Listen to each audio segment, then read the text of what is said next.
The bearings for this 30 horsepower electrical motor condenser pump are bad and we have to replace them. The pump is already 25 years old, but we're trying to squeeze more life out of the pump by replacing the bearings. This is the disconnect at the MCC panel.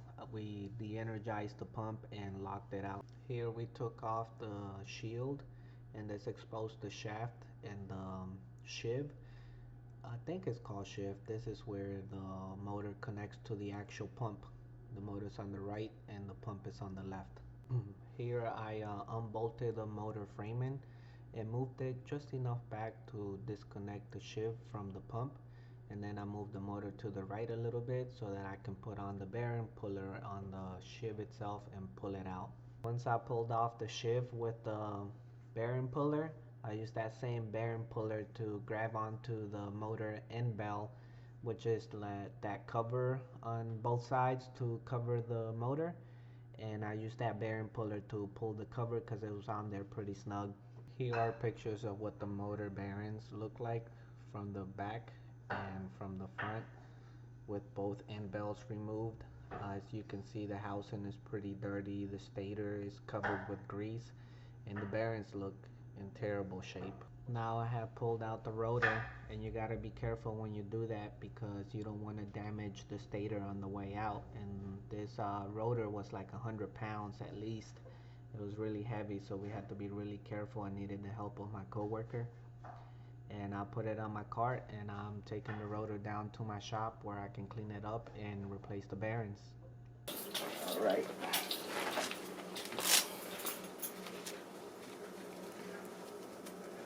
I think I'll be fine. I'm just gonna, if you step in, you'll be on the video.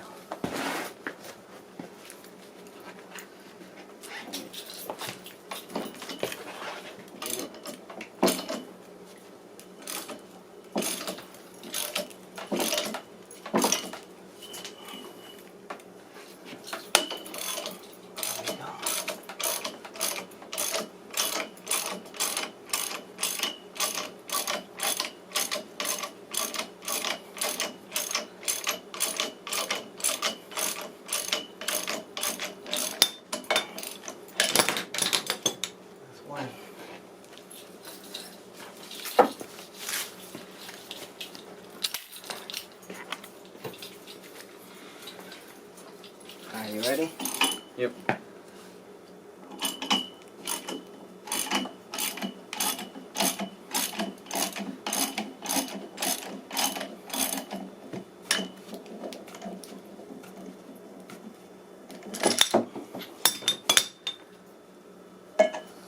Voila.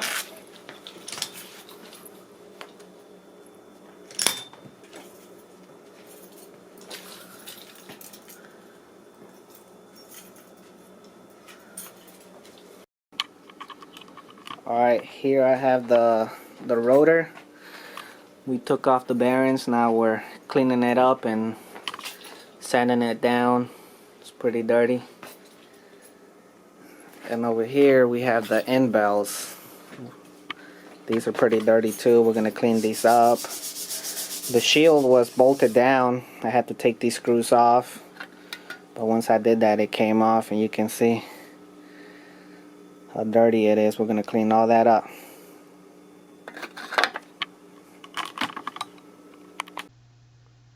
Here's a picture of what the old bearings look like compared to the new bearings side by side. Alright, now we got the end bells cleaned up. We got the shield back on there. Here's the other one, all cleaned up. We haven't anchored this shield down yet, but you can see in there it's all clean now.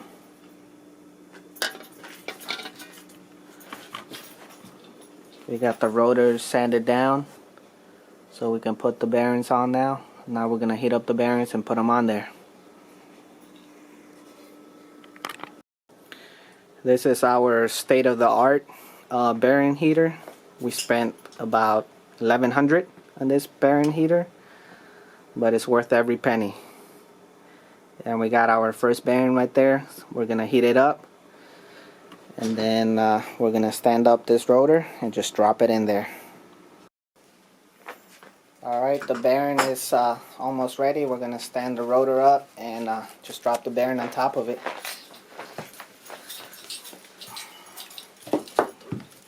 Okay.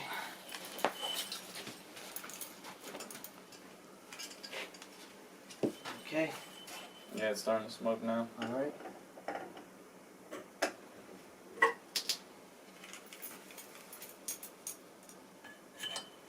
Beautiful. Smells like money. Can you hold that right there? Yep.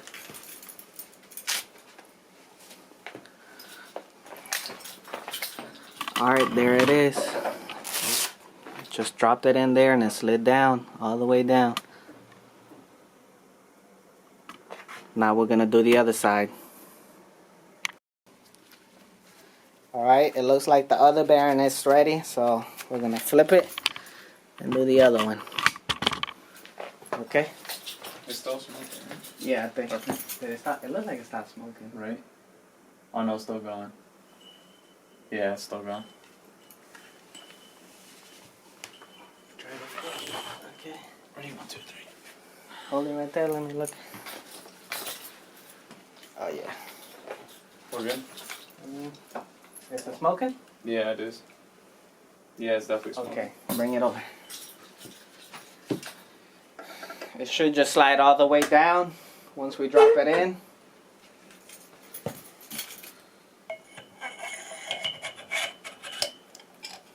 Just like that. Beautiful.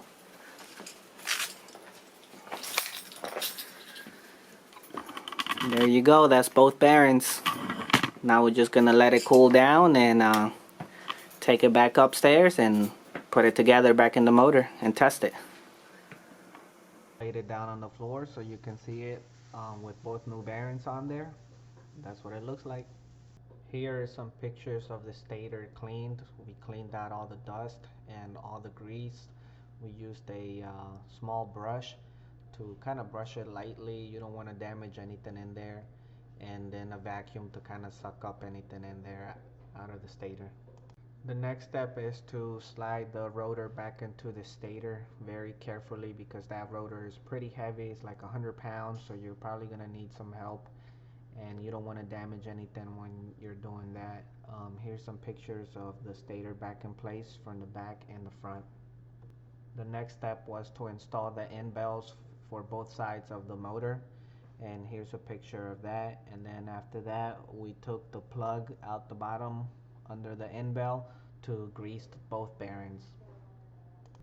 The final step is to line up the motor framing with the anchor bolts, and this motor we didn't have to level out because it already was leveled out and it had the chims under the bottom to line up the shib to the pump. So all we had to do was line up the motor frame and then the shib lined up for us, and we were able to secure the shib in place. And after that we tested it and put the guard on, and that completed the motor bearing replacement.